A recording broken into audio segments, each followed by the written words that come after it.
Oi, pessoal. Boa noite.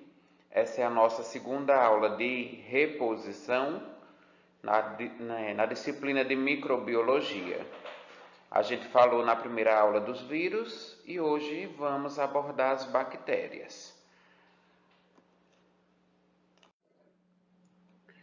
No nosso corpo, nós temos inúmeros micro-organismos ou agentes microbiológicos bacterianos, sejam eles residentes ou oportunistas.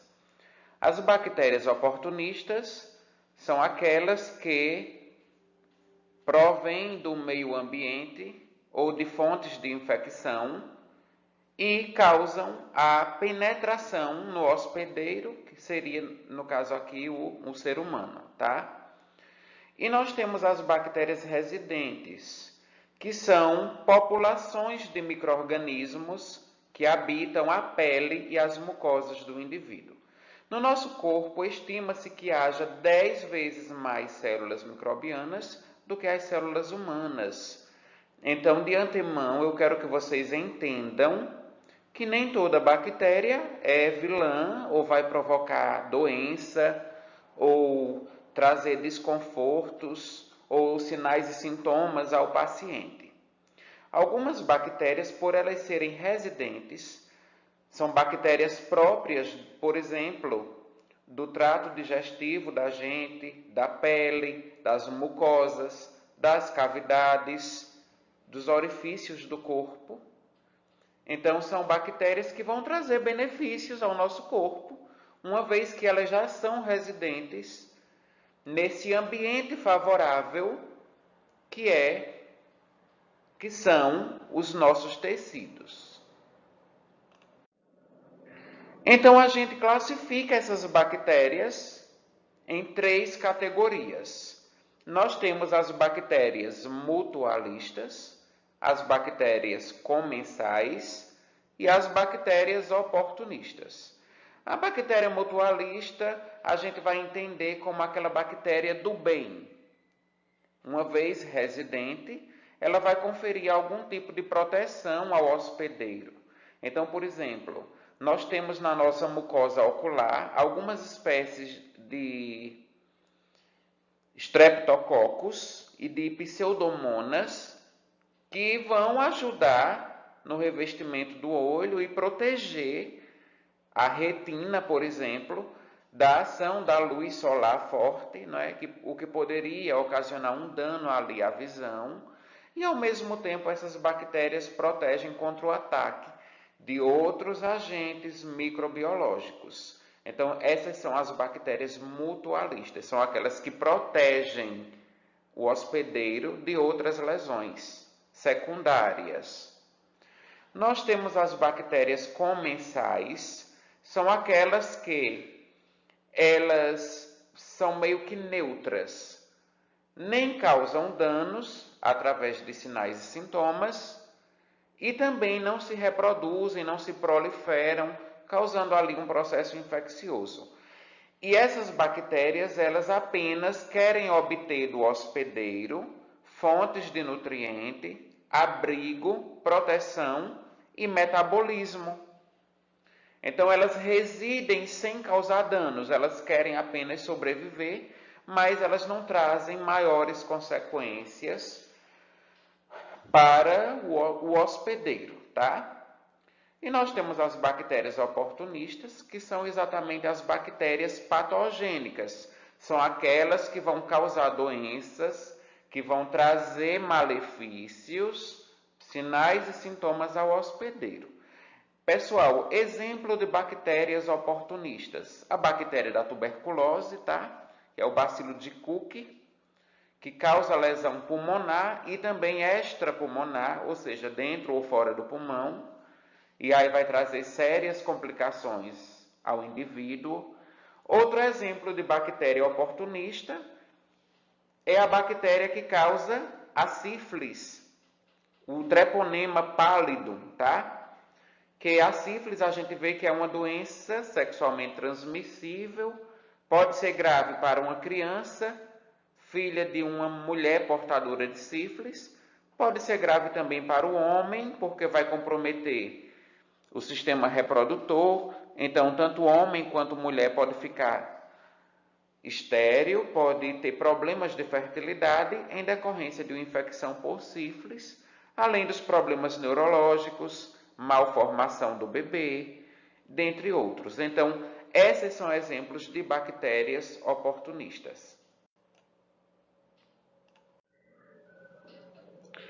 Dentro das bactérias mutualistas, ou seja, aquelas que trazem benefício, que protegem o hospedeiro, nós temos alguns benefícios. Por exemplo, auxiliar na digestão. Então, nós temos alguns lactobacilos no nosso intestino, que ajudam nesse processo de absorção dos alimentos, dos nutrientes, conferindo uma maior absorção e maior aproveitamento desses nutrientes, o que, por sua vez, vai nos ajudar no processo digestivo. Outras bactérias sintetizam a vitamina, algumas vitaminas. No caso, nós temos aqui como exemplo a vitamina K e a vitamina B12. A vitamina K é um importante elemento, macronutriente, que vai nos ajudar diante de um sangramento, por exemplo, fazendo ali o estancamento do sangue, a coagulação sanguínea, que aí a gente vai ter a presença de fatores de coagulação e mais a vitamina K, que é um importante agente hemostático, ou seja, serve para parar um sangramento. E nós temos a vitamina B12, que é muito importante para o desenvolvimento da visão. Esses são tipos de vitaminas que são sintetizados por bactérias e que essas bactérias, ao sintetizar essas vitaminas, trazem benefícios ao nosso corpo. E existem outros benefícios, como, por exemplo, essas bactérias, vamos dizer assim, do bem, que nos ajudam, nos protegem, elas, por exemplo, lutam ou por meio de fagocitose, elas destroem outros patógenos. O que é um patógeno, gente? É um ser microbiológico que causa danos, por exemplo, um vírus, um fungo ou outras bactérias. Então, vai haver aí essa luta, vamos dizer assim, né, no sentido figurado, dessas bactérias mutualistas com esses outros agentes patológicos, patogênicos. Então, promover o desenvolvimento de tecidos diante de uma ferida. Algumas bactérias auxiliam ali no processo de cicatrização e de regeneração dos tecidos, estimular a produção de anticorpos, por isso ajuda o nosso sistema imunológico. Por exemplo, nós temos determinadas bactérias que amadurecem o nosso sistema imunológico, principalmente na produção de células de defesa, os glóbulos brancos, os quais ajudam a combater infecções mais severas por outros agentes. E aí nós temos uma lista de bactérias mutualistas, ou seja, bactérias residentes, aquelas que fazem parte da nossa microbiota, fazem parte da estrutura do nosso corpo e que nos trazem benefícios. Eu vou citar aqui algumas só pelo nome mesmo, depois vocês podem dar uma estudada em cada uma delas, pesquisando mesmo, colocando o nome delas na internet, vendo aí em sites sobre essas bactérias. Nós temos algumas neissérias, nós temos que protegem a mucosa nasal, alguns vibriões, tá? Streptococcus. Na mucosa ocular, nós temos o Haemophilus e os Streptococcus, como eu falei para vocês no início. Na orelha, no pavilhão auricular, nós temos algumas pseudomonas, que produzem aquele cerumezinho, que a gente acha que o cerume deve ser removido, que é sujeira, é sujidade, mas não é. O cerume ele é uma massa protetora, produzida por essas bactérias, que vão proteger o nosso pavilhão auricular de contaminantes externos, por exemplo, água, não é? Quando entra água no ouvido, então vai haver um processo inflamatório ali. Por isso a gente produz cerume, que é para evitar a penetração desses outros agentes. Na mucosa oral nós temos uma imensidão de bactérias que protege a nossa mucosa contra lesões ou contra o ataque de outros agentes microbiológicos. Então nós temos algumas neisserias, cândidas, estafilococos, dentre outros. E no estômago eu sempre gosto de citar os lactobacilos, que ajudam a promover esse revestimento da mucosa do estômago. Aqui no corpo, nos diversos tipos de órgãos, tecidos e vísceras, nós temos a presença dessas bactérias. E aí a gente entra no mecanismo de patogenicidade das bactérias. Patogenicidade significa o processo pelo qual as bactérias elas vão, desde a primeira etapa, que é a sua penetração no corpo, né, do hospedeiro, até o desenvolvimento de um processo patológico, ou seja, até a instalação de uma doença infecciosa. As fases da patogênese da bactéria. Então, a primeira coisa, para que ocorra uma doença bacteriana, vai haver a interação do hospedeiro com a bactéria. Tem que ter as duas coisas, o hospedeiro e a bactéria, como no processo de parasitismo mesmo. A bactéria se aproveita do corpo do hospedeiro para se reproduzir, se replicar, e com isso provocar uma doença. Depois dessa primeira fase, haverá o contato e a inoculação do patógeno. O patógeno é a bactéria e a gente vai entender inoculação aqui como a penetração dessa bactéria nos órgãos pelos quais essa bactéria tem mais afinidade.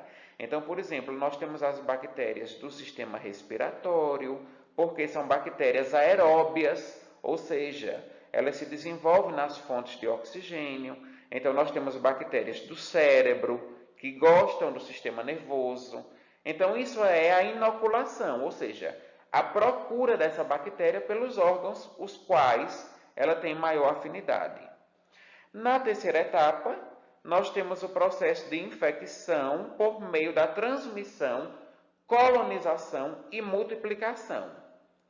Então, a gente vai entender a terceira etapa como a fase de crescimento exponencial dessas bactérias. Ou seja, uma bactéria gera duas, duas geram quatro, quatro geram 8 e geram 16, e depois tem mais 32, e assim, respectivamente, essas bactérias elas vão se multiplicando e crescendo em número e tamanho. Na quarta etapa, a gente tem um dano tecidual. Então, a colonização é o crescimento e multiplicação dessas bactérias. Por conta dessa colonização, naquele ambiente ali favorável ao crescimento delas, vai haver um dano, ou seja, uma lesão, como se fosse uma úlcera, uma feridazinha, ou algum processo inflamatório local, por conta do crescimento dessas bactérias e por conta que existe uma deficiência da resposta imunológica do hospedeiro. O sistema imunológico ele está comprometido e não vai combater de forma eficiente o crescimento dessas bactérias. E por último, na última etapa do processo de patogênese, nós temos a sintomatologia. Então é quando aparecem os sinais e sintomas. Por exemplo, as dores de cabeça, os enjoos, as náuseas e tudo aquilo que faz parte do processo patogênico dessa bactéria.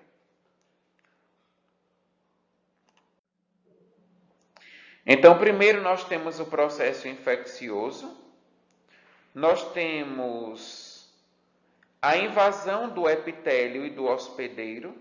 Essa bactéria, uma vez dentro do corpo, vai procurar os órgãos, os tecidos, as cavidades, os epitélios pelos quais ela tem afinidade. É a segunda etapa aqui do processo.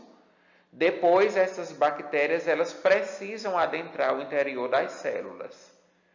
Então, elas vão promover ali o processo de lise, que seria a quebra da membrana celular da célula do hospedeiro, semelhante ao que acontece com as infecções virais.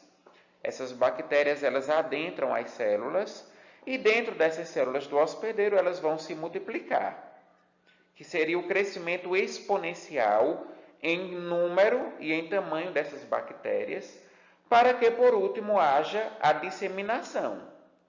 Na disseminação, a gente vai chamar também de toxemia, ou seja, é quando essa bactéria ela ganha a corrente sanguínea e vai promover infecção de outros órgãos, de outros tecidos.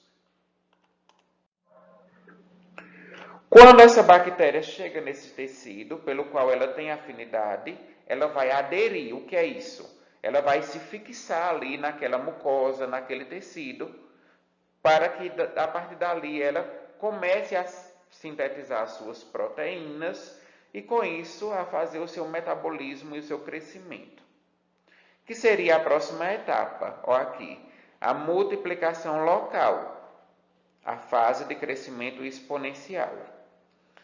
A partir daí, a partir dessa multiplicação local, essas bactérias elas podem permanecer nesse tecido ou ela pode migrar para outros tecidos através da corrente sanguínea ou dos vasos linfáticos. Que lembrando, gente, que no nosso corpo nós temos duas fontes de circulação. Nós temos dois tipos de líquidos, que seria o sangue e a linfa, sendo que o sangue é para favorecer a oxigenação dos tecidos, para levar oxigênio e a partir de aí nutrir as células. E nós temos o sistema linfático, que serve para drenar todas aquelas excretas, ou seja, todo aquele líquido que precisa ser drenado e ser eliminado do nosso corpo. Então, as bactérias elas podem correr tanto por o sistema sanguíneo quanto por o sistema linfático. E a finalidade dessa disseminação dessas bactérias é sempre fazer com que elas cheguem no seu órgão-alvo, ou seja, por exemplo, no pulmão, no coração ou nos outros órgãos nobres, os quais essa bactéria ela tem predileção e afinidade. Dentro da patogenicidade das bactérias, nós temos as portas de entrada dessas bactérias. Então, através de membranas ou mucosas ou na pele e na deposição sobre as membranas. Ou seja, de uma forma geral, as bactérias elas entram no nosso corpo pela pele ou pelas cavidades, que seria o trato respiratório, o trato digestivo, que seria a boca, e também através das membranas parenterais. Por exemplo, numa punção venosa, quando se demora ali muito tempo o paciente com aquele acesso venoso, poderá haver migração por meio do catéter das bactérias para a corrente sanguínea por meio do catéter. E os locais mais frequentes de infecção bacteriana são o trato respiratório, ou seja, o nariz, a boca e as vias respiratórias, até o pulmão, não é? Que é a via respiratória baixa. As bactérias elas também entram pelo trato geniturinário e provocam infecção ali nos rins, nos ureteres, na bexiga. São as famosas infecções urinárias e também as infecções do trato gastrointestinal, que são mais comuns à ocorrência de intoxicação alimentar. É quando o indivíduo ele consome um alimento estragado que vai promover ali uma infecção digestiva. Ó, pessoal, e tem também uma outra questão envolvendo aí a patogenicidade das bactérias, é que nem sempre a bactéria ela vai entrar e provocar o dano. Algumas espécies de bactérias, elas liberam toxinas. O que são toxinas? São excretas. São como se fossem enzimas ou substâncias que, quando adentram o corpo do hospedeiro, é quem vai promover o dano. não é a bactéria em si, mas sim o que ela elimina. Então, nós temos dois tipos de toxinas, as endotoxinas e as exotoxinas. Vamos entender da seguinte forma. A endotoxina é quando a bactéria adentra o corpo do hospedeiro e dentro do corpo, em alguma cavidade, ou mesmo no sangue, ou em algum tecido específico, essa bactéria vai liberar a toxina que vai causar o processo inflamatório e que vai trazer ali a sintomatologia do paciente. Exemplo de endotoxina é as toxinas liberadas por uma bactéria chamada Salmonella, que é uma bactéria intestinal, e dentro do intestino ela libera uma toxina que vai causar ali um processo inflamatório. Então perceba que entrou a bactéria e dentro do intestino, que é o órgão-alvo dela, ela liberou uma toxina. Isso a gente vai chamar de endotoxina. E nós temos as exotoxinas, que é o seguinte: não entra a bactéria dentro do hospedeiro, mas já entra a toxina que é liberada no meio ambiente pela bactéria. Exemplo, o tétano. O tétano é uma doença bacteriana, mas que na verdade não é a bactéria em si que entra por meio dos ferimentos, não é? Do corte, de uma lesão ali aberta, que é a porta de entrada dessa toxina. O que vai entrar é a toxina e não a bactéria. E que vai promover ali depois essa toxina uma grave disfunção ali no sistema nervoso, como é o caso do tétano, que vai deixar o paciente paralisado e vai vir todas as complicações da doença. Então perceba que aqui quem entrou não foi a bactéria e sim a toxina, daí a gente vai chamá-la de exotoxina. E com relação ao diagnóstico das infecções bacterianas, nós temos uma diversidade de exames que fazemos para descobrir qual é a bactéria e qual é o processo infeccioso. E dentro de alguns desses exames, que são solicitados pelos médicos e também por alguns enfermeiros, para fins diagnósticos, ou seja, descobrir qual é a doença e qual é o germe ali, a bactéria que está causando o processo infeccioso. Nós temos alguns desses exames, como por exemplo, coloração de Ziehl-Neelsen. Esse tipo de exame é para pesquisar ali se existe a bactéria que causa tuberculose. Então, é através de um exame de escarro. O paciente que tem sintomatologia, ele colhe uma amostra de escarro para um potinho esterilizado e aquela amostra vai para o laboratório para passar pelo microscópio para tentar visualizar a presença do bacilo causador da tuberculose. Nós temos os testes de ELISA, que são outros tipos de exames para determinar ali a presença de anticorpos, se houverem anticorpos para determinados tipos de bactérias, então haverá ali a confirmação daquelas bactérias. Nós temos a reação em cadeia de polimerase, é um tipo de exame onde vai colher ali amostras biológicas, como por exemplo, urina, fezes, sangue, e vai ser enviado também para o laboratório para identificar o material genético da bactéria. E a partir desse material genético, dessa bactéria, a gente descobrir qual é a doença, qual é a infecção que está acometendo o paciente. Então, um exemplo de doenças diagnosticadas por reação em cadeia de polimerase, para descobrir qual é o material genético, é uma doença chamada Shigellose, que é provocada por Escherichia coli, que é uma bactéria do trato digestivo que causa uma diarreia muito severa no paciente. Então, é preciso colher ali material das fezes ali, as excretas ali da diarreia, o material fecal, para mandar para o laboratório, fazer essa técnica de PCR, descobrir o material genético e tratar o paciente. E nós temos os exames bacteriológicos, que é o cultivo de bactérias em meio seletivo, quando, por exemplo, colhe-se uma amostra de sangue ou de outros fluidos, de outros líquidos, por exemplo, pus ali numa ferida contaminada, ou uma amostra de urina no paciente com sintomatologia de infecção urinária, manda para o laboratório e verifica a presença dessas bactérias e fecha ali o diagnóstico. E falar um pouquinho dos meios de eliminação de bactérias, nós temos a desinfecção, a limpeza e a esterilização.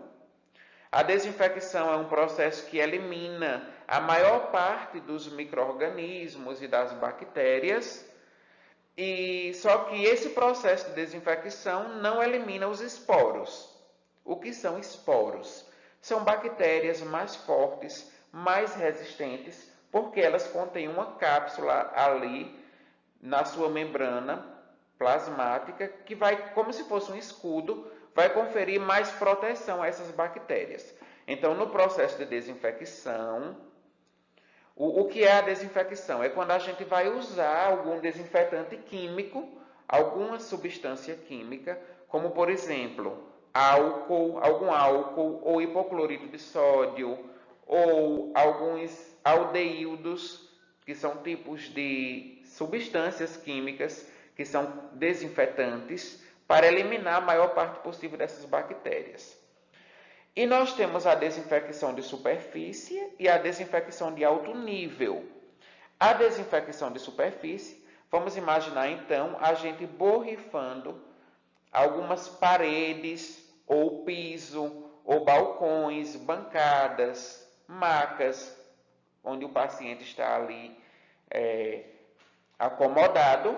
A gente vai promover essa desinfecção utilizando álcool ou hipoclorito de sódio, por exemplo.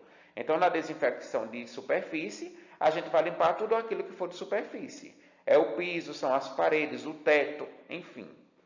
Na desinfecção de alto nível, é quando a gente vai utilizar esses agentes químicos para desinfetar os utensílios hospitalares, como, por exemplo, endoscópios, broncoscópios, otoscópios, estetoscópios, ampolas de medicamento.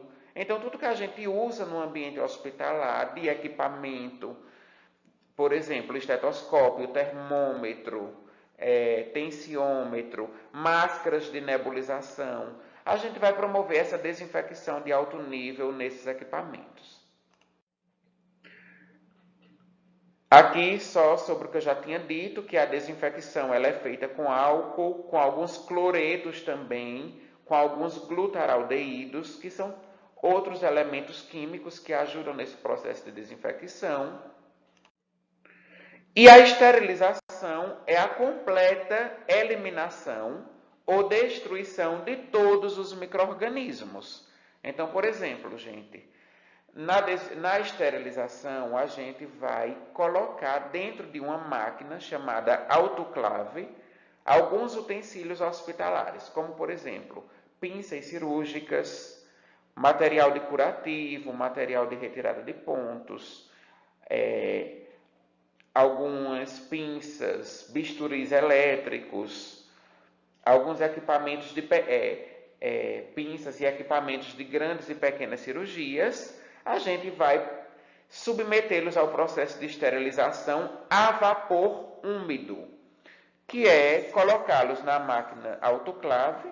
Ali ela tem um vapor úmido, a gente coloca água para a operação dessa máquina, que vai gerar um calor úmido e uma temperatura exorbitante, ou seja, temperaturas que superam os 1000 graus Celsius, é uma temperatura muito alta, que através do calor e também da umidade, vai promover a completa destruição dessas bactérias, incluindo os esporos, que são as bactérias mais poderosas que tem, porque eles contêm essa cápsula de proteínas ali, que são os esporos, protegendo o interior dessa bactéria. Então, o processo de esterilização, para resumir o que a gente falou, vai promover a completa destruição de todos os micro-organismos. Aqui são categorias de esterilização, desinfecção e limpeza.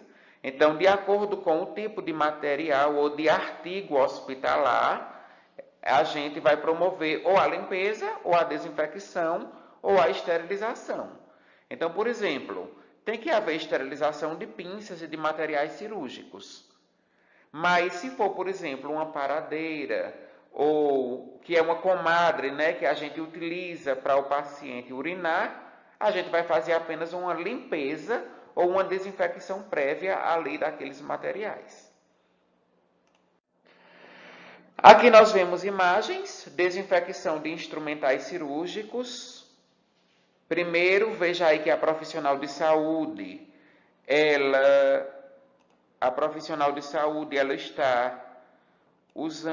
está fazendo a lavagem aqui em torneira, em água corrente, aqui na pia. Veja, essa limpeza é necessária para retirar o excesso de sujidade ali desse equipamento. Aqui o profissional ele está fazendo uma desinfecção de superfície, porque ele está utilizando álcool aqui para desinfectar essa bancada. E aqui nós temos também uma desinfecção de superfície na parede. O profissional ele está borrifando um produto químico aqui para eliminar a maior parte dos micro-organismos aqui nessa parede. Nós temos aqui o processo de esterilização na autoclave. Então, a autoclave é essa máquina aqui, ó. O profissional de saúde está colocando os instrumentais cirúrgicos. Eles já estão completamente lacrados aqui com esse papel. E aqui a gente vê melhor também vários instrumentais cirúrgicos sendo guardados na gaveta após o processo de esterilização. Eles estão completamente esterilizados e prontos para uso em outros procedimentos invasivos. Então, esse é o processo de esterilização. E aqui nós temos uma questão de concurso que a gente vai debater na sala de aula, tá certo? Então, o processo de esterilização é caracterizado por eliminação de todos os micro-organismos presentes em um determinado material ou ambiente, inativação do número de micro-organismos presentes em um tecido vivo, redução do número de micro-organismos presentes em material inanimado, ou a esterilização é a neutralização de todos os micro-organismos vivos presentes em um tecido ou organismo vivo. Então, a gente vai debater na sala de aula e tentar descobrir qual é a resposta dessa questão, tá? Pessoal, obrigado. Estarei disponível para tirar dúvidas no grupo e tenham todos uma boa aula.